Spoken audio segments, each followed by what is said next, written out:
సహన తరువు పండించిన శాంతి ఫలం నీవు గురువులకే సద్గురువైనావు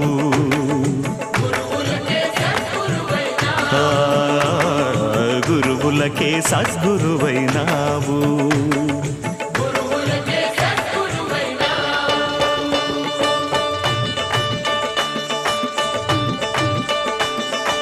నిన్ను గని శరణమ్మని సన్నుతించు వేళ